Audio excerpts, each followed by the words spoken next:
Aqui há uma série de perguntas de instituições que fazem menção a processos específicos delas. Isso aqui vão ser respondidas posteriormente, particularmente para cada uma, né? Aqui eu vou tentar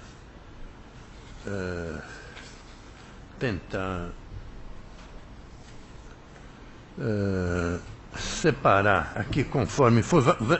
Vão ter perguntas relativas aos trabalhos aqui dos assessores do professor Messias, e a primeira é da Fernando Rodrigues Figueiredo, Grupo Projeção.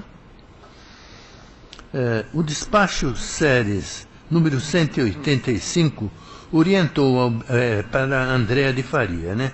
O despacho Seres 185 orientou a abertura de ofício de processo de renovação de reconhecimento de cursos, porém ignorou os processos já existentes que já tramitavam no ENEP e nas séries, arquivando-os arbitrariamente. Diante da situação, como ficam os processos de renovação que receberam visita in loco em dezembro de 2012 e foram arquivados antes da publicação da portaria e mesmo do relatório de avaliação da visita in loco?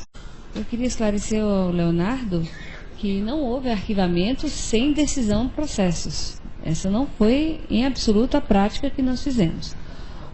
Todos os processos foram concluídos, a emissão da portaria ocorreu, e os processos em duplicidade ou processos que já haviam portarias emitidas, estes sim foram arquivados. Portanto, o número de processos arquivados é bem menor do que o número de decisões que aquela portaria tem. Se aqui ocorrer um caso concreto de um problema de não decisão, aí a Secretaria realmente precisa ser notificada, peço que encaminhe um ofício à Diretoria de Regulação para a gente verificar. O que eu queria tranquilizar é que nós fechamos o ciclo com a emissão de todas as portarias de processos e o arquivamento daqueles que não haveria necessidade de seguir para a avaliação do INEP, porque já tinha a decisão pelo seu índice. E o que tinha avaliação, seguiu com a avaliação preservada ou com a publicação da portaria conforme índice. Então, é possível algum tipo de inconsistência, como ele relata aqui, peço que notifique o Ministério via ofício. Eu vou primeiro tentar, dentro do horário que nós temos também, que nós estamos perto de meio-dia, fazer as perguntas da parte mais operacional e deixar para as perguntas sobre ensaios para depois. Então, tem aqui Aparecida de Cáramo Frigeri Berchior, Centro Universitário Unicafib. No IES tem seu credenciamento até maio de 2014 e que, portanto, pela portaria normativa número 01 de 2013, só pode solicitar o recredenciamento de 1 a 30 de junho de 2013. No entanto, a previsão da finalização do processo pela portaria é até 30 de nove de 2014. Como ficaria a situação das IES no período em que não conta com ato legal e já tem o vencimento de seu credenciamento, sem considerar o prazo do CNE? Bom, primeiro, gostaria da compreensão da plateia, que fica difícil responder a casos concretos sem que eu verifique o processo e verifique, seria arriscadíssimo, poderia dar uma orientação, inclusive, equivocada. Não farei isso, tentarei responder no conceito. O calendário que está, como falei, me parece que é um anseio, acho que eu compartilho esse anseio com muitos dos presentes. É possível que ocorram situações que a gente não tenha pensado, portanto, é uma norma que ela vai sofrer evoluções. Inclusive já tem uma com relação a aditamentos, que alguns aditamentos necessitam de visita e a gente não deixou claro que quando ele necessita de visita, eu tenho que somar aquele prazo, que é o prazo do INEP, de realizar a visita. Bom, em linhas gerais, o prazo do calendário ele é para orientar a instituição à abertura do seu processo. Ele não perde a vigência porque você abriu um processo sem credenciamento, mas ele orienta para que você possa ter a decisão ainda quando você está no conforto de ter uma portaria vigente. Então, peço que utilizem o calendário, sim. Isso não significa que sua instituição deixou de estar credenciada, é apenas um guia de quando você deve abrir o processo e também um guia de expectativa de conclusão daquele processo, pelo que eu entendi da pergunta. Tem uma sugestão da Nilbe Ruggiero, Universidade Brás Cubas. Sugestão: treinamento presencial dos PIs no EMEC devido a tantas novas funcionalidades do sistema. Está difícil aprender na marra e na raça. Isso aqui está pensado. Tá.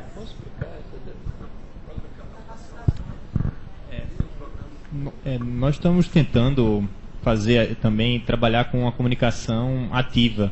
Quando sai uma mudança, a exemplo da a funcionalidade de impugnação de embargo, foi encaminhado para todos os PIs um guia, um tutorial.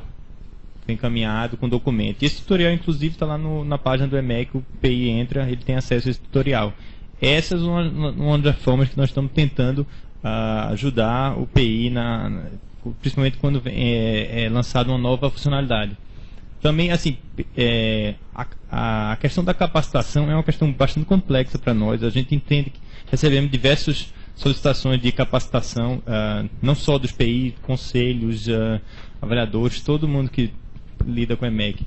Estamos avaliando como fazer isso diante desse quadro para o sistema EMEC 2.0, e não só o sistema EMEC 2.0, mas para esse trabalho que estamos fazendo de saneamento. Inclusive o grupo que está trabalhando, tanto dos professores representantes do fórum, quanto dos professores públicos, vão estar capacitados na condição de multiplicadores. E a gente também conta com eles. Tá? Isso é uma questão que já está... é um compromisso desse grupo. Então a gente estamos pensando nessa questão da capacitação de várias formas. Tá bom? Ô, Adalberto, isso aqui também é para você. No tocante à interação, essa é uma pergunta. Nildo Ferreira, da ESAB, Escola Superior Aberta do Brasil. No tocante à interação, agendamento entre a IES e o SERES, é possível se criar uma linha direta em videoconferência para otimizarmos o tempo? Essas, vamos dizer, interfaces a que me referi na apresentação vão ser avaliadas, tanto de acordo com a nossa disponibilidade de TI e também o tamanho da equipe, né? Então a gente vai tentar trabalhar com interfaces múltiplas, tá? E o videoconferência seria uma das... Eu falei chat aqui, e também tem a videoconferência, vai ser avaliado, sim, no desenvolvimento dessas novas ferramentas, como a gente pode trabalhar com essas novas funcionalidades que a tecnologia nos disponibiliza. André, eu vou fazer duas perguntas aqui. Baseados no despacho número 7, será permitido o cadastro de processo de autorização de curso medicina até o dia 28 de fevereiro de 2013. Em caso positivo, ficam válidas as orientações da portaria normativa número 2 de 2013 sobre as instruções nos processos protocolados até 31 de janeiro, como devem ser anexados os documentos solicitados, demonstrativo técnico, memorial do curso, etc. Essa é uma pergunta. O outro aqui é sobre as bandeirolas aqui, né? Sobre a bandeirola vermelha, esse aí quem faz é Carlos José Mendes de Araújo, Faculdade Jesus Maria José. Sobre as bandeirolas vermelhas da legenda EMEC, constatei ontem que na publicação do Diário Oficial de 27/12, tem gente que fica olhando tudo, hein? Constatei ontem que na publicação do Diário Oficial 27/12, sessão, etc., a portaria estabelece um prazo de 60 dias para contestação de dados. Achei que, por considerar o período de publicação, provavelmente alguém ficará prejudicado. Pergunta: não seria interessante, em casos semelhantes, uma correspondência esclarecedora via e-mail aos PIs tratando a relevância da postagem com bandeirola vermelha? Vamos começar pelas bandeirolas. Entendo que tenha sido emitido um aviso via comunicador explicando a situação do embargo. De fato, a contagem de 60 dias, que é aquele período, se o PI não acionar a funcionalidade, eu vou entender que aqueles dados estão corretos. Então, ele vai fazer a troca de cores na bandeira, então isso realmente precisa ser visto. Nós vamos tentar fazer as publicações, fazer por lotes. Até naquilo que eu falei que contratamos com o secretário a finalização dos processos, então nós sabemos quantos processos eu tenho que fazer mensalmente para que eu consiga zerar o passivo e estoque de processos. Mas eu peço atenção ao prazo, porque realmente toda a funcionalidade e a estratégia de atualização cadastral foi pensada nisso. 60 dias sem resposta, eu vou entender sem a questão nos acione via a funcionalidade, eu vou entender que por confirmação de dados. A primeira pergunta, quem fez foi o Centro Universitário, acho que ele deve estar se referindo a aditamento de medicina. E aí, os critérios a serem utilizados são da portaria normativa 3, e a instituição tem um prazo de 15 dias para acrescentar aquela documentação, caso a instituição entenda que no seu pedido original não tenha vindo daquela forma.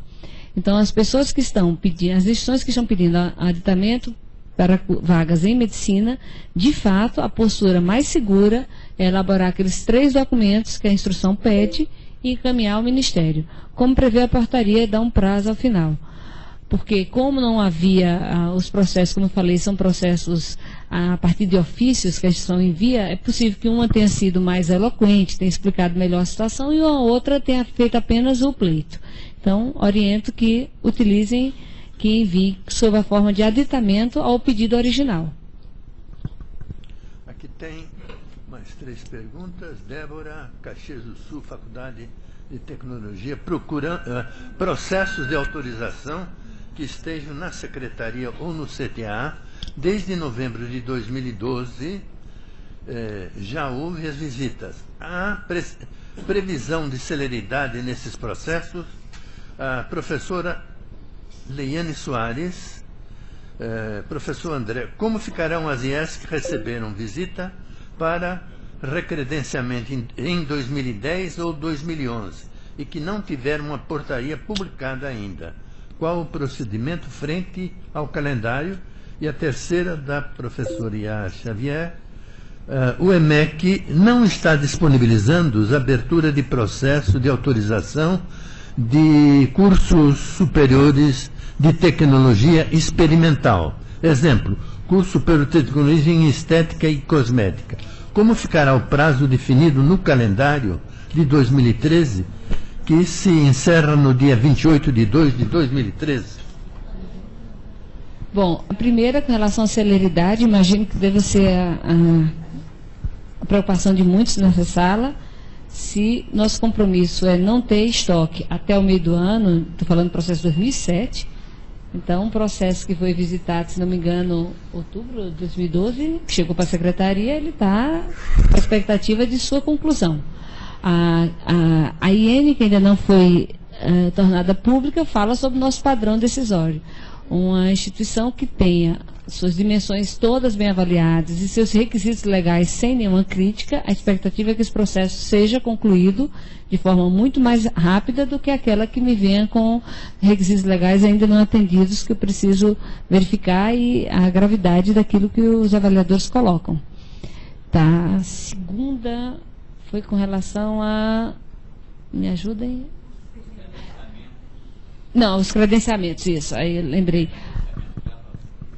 Uma instituição que está com um processo aberto, ele ainda não foi concluído, a demora é nossa. A instituição está coberta. Então, aguarda a conclusão do processo, que aí vai ser dado um novo prazo. Mesmo que tenha, o processo não foi concluído, a instituição pediu seu recredenciamento, foi tempestiva, e a demora é da administração nesse caso. A conclusão desse processo já vai ser conforme aqueles nossos parâmetros, vai dar um limite do próximo recredenciamento, e a partir daí a instituição fica entrando no calendário. Experimentais, tá vendo como são muitos detalhes, tenho que verificar junto ao EMEC, já passo a demanda. Ainda bem que vocês nos avisaram sobre experimentais, esse prazo do calendário. Vou verificar e encaminharemos a resposta. Falei por ti, não é isso? Muito bem. Então, nós temos o compromisso aqui com o professor Messias de estar com esse seminário até meio-dia, né? Eu tenho duas questões que aí da plateia, depois eu vou dar a palavra ao nosso amigo Janguier e também ao Paulo, e nós encerramos o seminário. O Edson Franco tem uma sugestão em todo o texto do projeto. Substitua a expressão sistema irregulado por Sistema Nacional de Educação. Isso aqui é com respeito ao... É uma pergunta dirigida ao deputado. Como também é outra pergunta do Frederico Lito, dirigida ao deputado. Na sua opinião, como deve ser o posicionamento da importância de dois tipos de critério de avaliação de instituições e cursos superiores?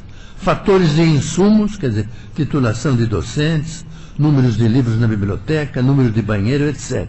Ou por fatores de resultados, como os resultados do exame, do ENAD, etc. Quer dizer, qual é a pergunta? São fatores de insumo ou fatores de resultado?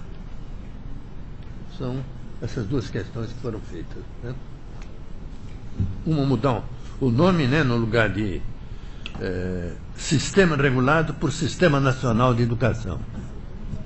Eu queria revelar a satisfação e o contentamento pelas questões apresentadas, porque revela que o assunto está mais ou menos pacificado, né? Não houve questionamentos de maior profundidade a respeito do modelo. É só revelar a alegria, professor, né, professor Cavaco? Mas, na verdade, quanto à sugestão apresentada, nós vamos avaliar a possibilidade de acolhimento, né? Embora, a princípio, uma avaliação preliminar. Realmente, na minha opinião, há diferença entre a denominação de um sistema e outro, mas não vou entrar em maior debate, discussões a esse respeito. Até me comprometo à pessoa que apresentou a sugestão de conversarmos separadamente para que eu possa colher maior detalhe a respeito da sua sugestão. E quanto ao processo de avaliação, eu gostaria até de passar a bola para o professor Jorge Messias, porque, na verdade, não diz respeito especificamente ao projeto de lei, não é? E eu estou me detendo muito, especialmente, a avaliar o projeto que foi apresentado, tendo o cuidado, a cautela de não me adentrar na discussão de mérito do processo de avaliação que atualmente é adotado pelo Ministério. Portanto, eu agradeço a oportunidade de estar aqui participando deste evento, apresentando já preliminarmente algumas alterações propostas no projeto original, aberto ao acolhimento de novas sugestões.